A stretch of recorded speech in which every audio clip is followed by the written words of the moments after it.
stroked my hair and made the golden leaves sing little melodies. The days were growing shorter and colder.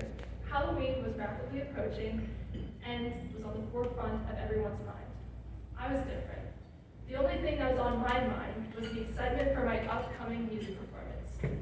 Music has always been my passion. I was tossed into every choir since the age of 3 and practiced viola daily since I was 10. My whole life revolved around performances, and I loved it. This performance was particularly special because I was singing and playing viola. I had my work cut out for me, but I was ready and I was excited. This excitement was short-lived. My grandfather had been in the hospital for a long time and was not doing well. 6 days before my performance, my mother called me to the kitchen. With every step I took, I could feel my stomach dropping deeper and deeper. I knew what she was going to say before she uttered a word.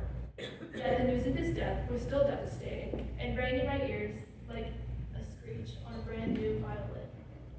A few days had passed, and my performance was drawing nearer and nearer. It was now 4 days until my performance, and my mother had just picked me up from my final lesson before the show. This was when the second wave of horror news had hit my unsuspecting ears. My grandmother had also passed away only 48 hours after my grandfather. A symphony of emotions flooded my head and heart. I was devastated. The day of the performance had arrived.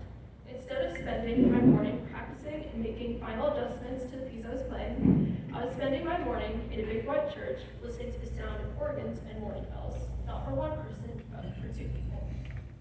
Midway through the reception, I excused myself to a quiet room and put all my emotions into my viola. It was the best I had ever played.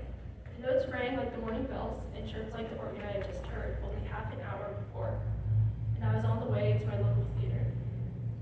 The audience lights were dim and peaceful compared to the blinding stage lights. I knew that no matter what, the show must go on, and that I had to leave everything behind me.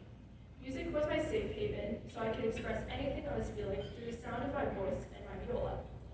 As I played the last note of the 4th movement of Beethoven's 5th Symphony, a realization came to my head.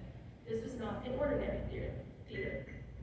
The last time I performed at this theater was the last time my grandparents had come to see me perform. The claps and cheers had drowned out of my head. I remembered where they had sat last time, and I looked in the audience. Even though those 2 seats were filled by complete strangers, I knew that they were still sitting nearby. The audience's cheers flowed back into my head, and I took my bow. This experience is what furthered my love for music. No matter what, the show must go on, and I must continue my passion.